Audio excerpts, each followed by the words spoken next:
Welcome to the Deep Dive. Every year, millions observe Corpus Christi. You see the streets filled with flowers, processions. It's huge. It really is a major global event. But have you ever truly paused to consider, what's really at the heart of it? What profound truth are we actually celebrating? That's the core question, isn't it? Yeah. So today, our mission is to unpack the surprising origin of Corpus Christi. We're going to show you it's much more than just tradition. It's this compelling story born from a deep crisis of faith. A crisis that led to a miracle. Exactly. A profound doubt that sparked something undeniable. Get ready for a journey involving, an ancient vision kept secret for years, actual blood, and a historical shift that changed things for centuries. And we've got a powerful historical account that lays out this whole narrative. It connects events to theology in ways you might not expect. It shows how these really deep questions of faith got answered tangibly. Right. This celebration, rooted in something that happened long ago, genuinely transformed the church, and I think still resonates powerfully today. Okay, so let's dive in. Where does this story begin? We need to go back, over 700 years? To the 13th century, with a priest named Peter from Prague. Prague. And he's having this crisis, right? Yeah. Specifically about the Eucharist. Yes. The moment in Mass, this is my body. For Peter, this wasn't just ritual. A doubt was eating away at him. Is it really him? Or just a symbol? That kind of thing. Precisely. What if Christ wasn't truly present there? It apparently haunted him for years. Wow. So what was going on at the time? Was this a common feeling? Well, the 13th century was a time of intense theological debate. Faith was practiced, yes, but the how of Christ's presence in the Eucharist, that was complex, philosophically discussed. So Peter wasn't alone in questioning, maybe? Not in the questioning itself, perhaps, but Peter wasn't after another argument or explanation. He craved a concrete proof, something real, something he could experience. Which led him to do something pretty drastic for a priest back then. Absolutely radical. He left his parish, left his life in Prague behind, and started walking. A pilgrimage towards Rome, searching desperately for a sign. Just walking away, looking for an answer. That's intense. It shows the depth of his crisis. He needed something more than abstract thought could offer. It wasn't just a personal journey. It kind of reflected a wider longing for direct divine confirmation, Okay, so he's on this journey, seeking this sign, and he stops in a town called Bolsena. Yes, Bolsena. Described in the accounts as a place almost forgotten by time, but holding its own mysteries. And there's the local legend there, isn't there, about a saint? Saint Christina, a young martyr. Her story was already ancient history by Peter's time, but deeply ingrained in Bolsena. What happened to her? Her pagan father demanded she renounce Christ. She refused. Horrific tortures followed, imprisonment, fire. Nothing broke her faith. Okay. Then the final act. Her father ordered her tied to a huge, heavy stone and thrown into Lake Bolsena, meant to be certain death. But it wasn't. This is where it gets really wild, right? Exactly. Instead of sinking, the stone floated, just stayed on the surface, with Christina still bound to it alive. No way. People on the shore were stunned, and when they eventually got the stone back to land, they saw her footprints pressed into the rock. Footprints in the stone. As the account says, physical evidence that faith does not die, even when facing the impossible. So Peter hears this story in Bolsena. What does it do to him? Does it fix his doubt? Not entirely, no. His doubt was deep. But the account says he felt something stir. He saw faith literally defying gravity. It was this powerful example of the impossible made real. Maybe a little nudge for him. A nudge, okay. Yeah. But he's still wrestling with this uncertainty. Deeply. So much so that same night, he decides to celebrate Mass there in Bolsena. A Mass he would never forget. This is the moment. So next morning, early, mist over the lake, he's still wavering. Still wavering. St. Christina's story touched him, but hadn't healed the core doubt. He prayed, felt emptiness, but he resolved to celebrate Mass anyway. Maybe out of duty, maybe a whisper of hope. He goes into the small church. With slow, uncertain steps.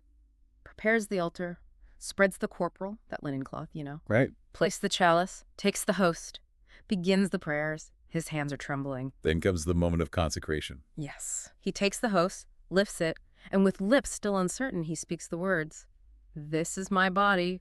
And then it happened. Suddenly the host. It started to bleed. Bleed. Like actual blood. Real blood. First a drop, then a stream, flowing from the consecrated bread onto his hands, onto the corporal, dripping onto the altar stones. Oh my goodness, what did Peter do? He was paralyzed. frozen. The worshippers there saw it too, fell to their knees, silence, just staring, astonished, maybe frightened. His doubt must have just evaporated. Instantly, he saw, as the account puts it, the wound of the lamb bleeding in his own hands. His search for a sign was over, in the most shocking way possible. Did he finish the mass? No, he couldn't. He carefully placed the bleeding host back onto the corporal.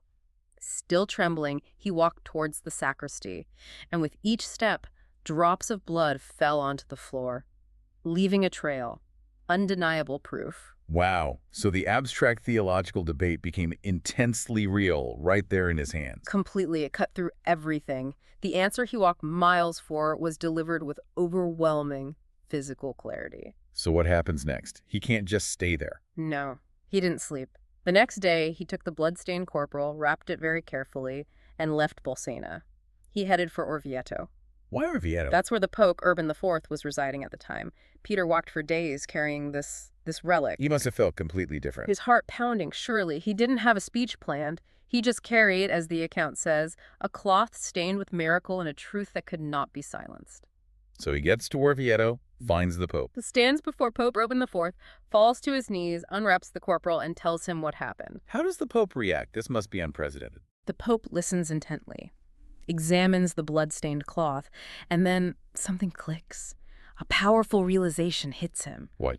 An image comes back to him, something he knew already. He realized this miracle wasn't random. It confirmed something he'd heard years before. Something he'd heard.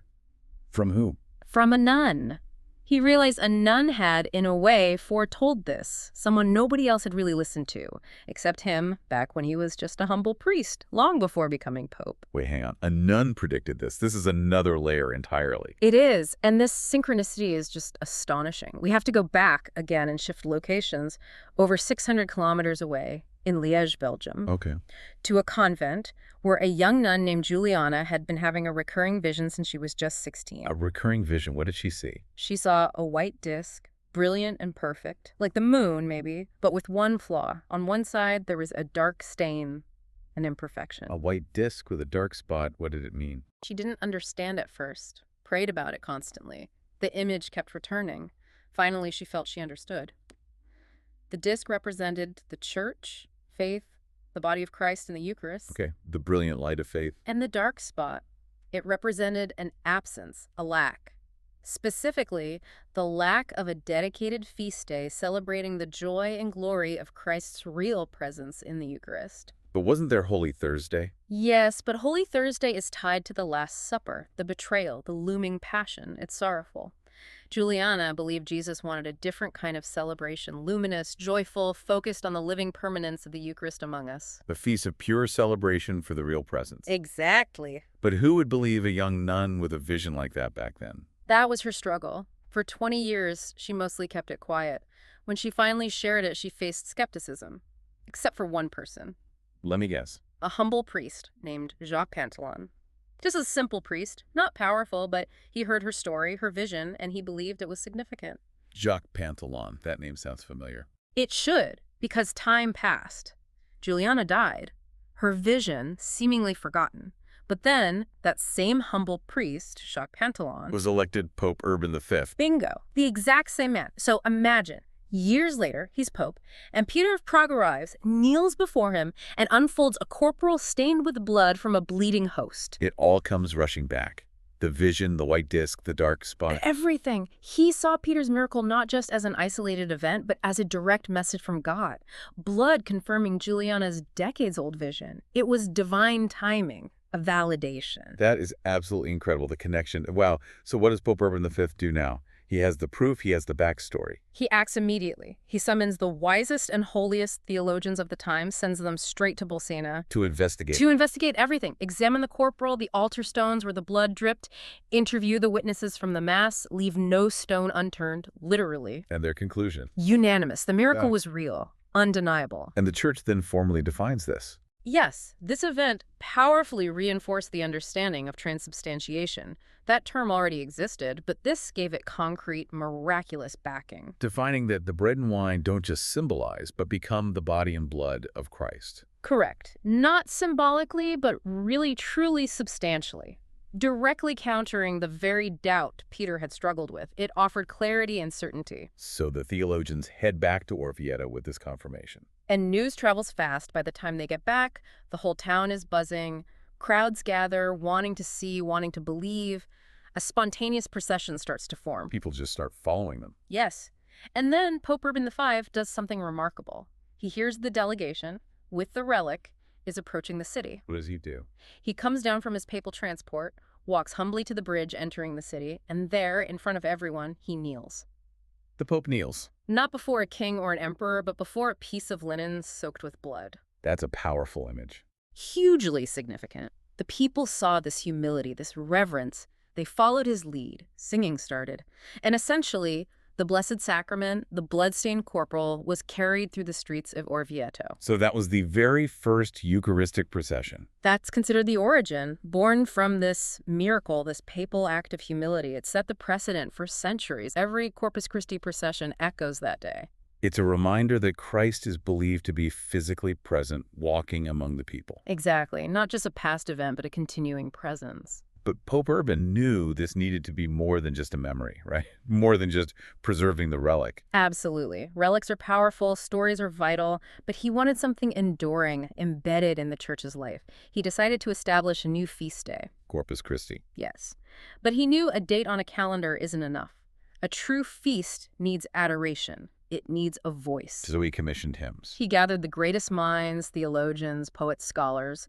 The commission was clear. Write hymns that speak of the body of Christ, that capture the awe of the miracle, that make souls tremble. And among them was a giant figure. St. Thomas Aquinas, one of the greatest theologians in history. So they all write their hymns and present them to the Pope. Yes. Imagine the scene. One by one, they read their compositions. Then, it's Thomas Aquinas' turn. He stands up, parchment in hand, and begins to recite. The pange lingua, sing my tongue the Savior's glory. Though maybe not exactly that translation then. He recited words like, living bread that gives life, bread that never ends. The power wasn't just in the theology, it was in the poetry, the reverence. It felt inspired. How did the others react? Silence.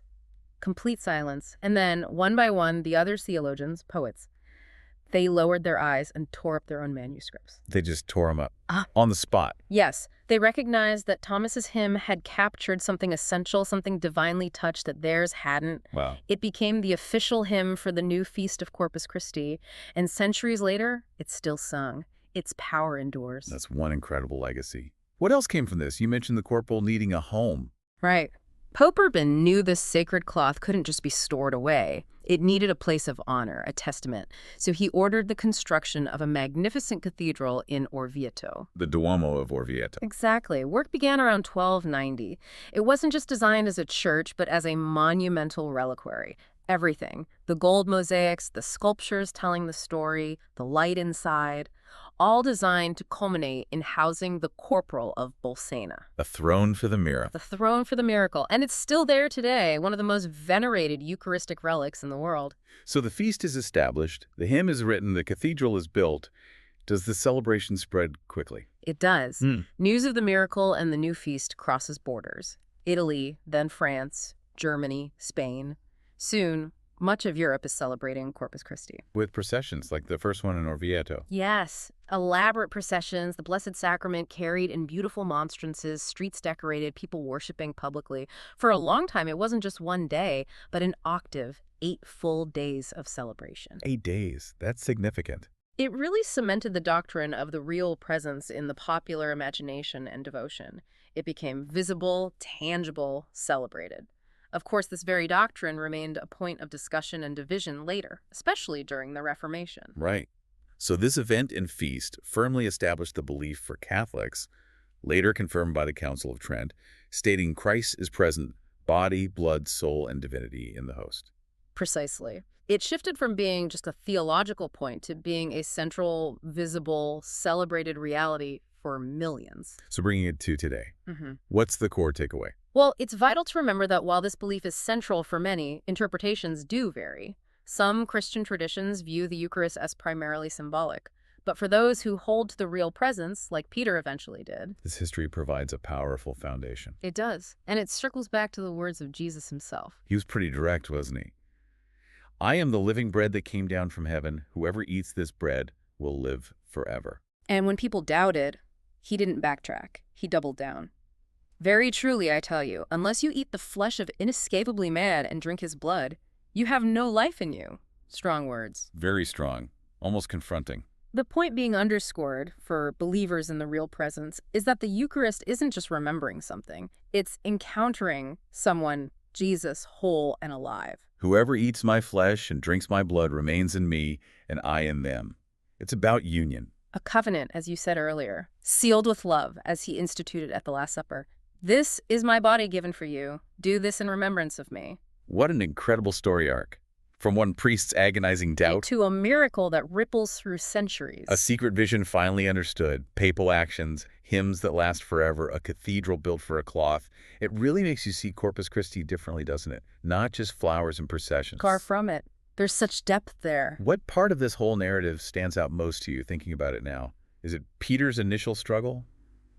Juliana's quiet persistence? The Pope's recognition? For me, it might be that moment of connection, when Urban IV realizes Peter's miracle validates Juliana's vision. It speaks to a kind of divine orchestration behind the scenes, but really, the whole story challenges us. How so? It pushes us to look beyond ritual, maybe, to consider the core belief that in every Eucharist, for those who believe, that same miracle of presence is renewed. The blood of Christ, symbolically, or as the story insists actually, still speaks, still saves. It definitely invites you to think about what that belief really implies for faith, for history, for personal understanding. Absolutely. Well, that was quite the journey. Thank you for guiding us through it. My pleasure. It's a story worth telling. Indeed. And thank you for joining us on this deep dive. We hope it sparks some thoughts. Keep exploring those questions that pique your curiosity. Until next time.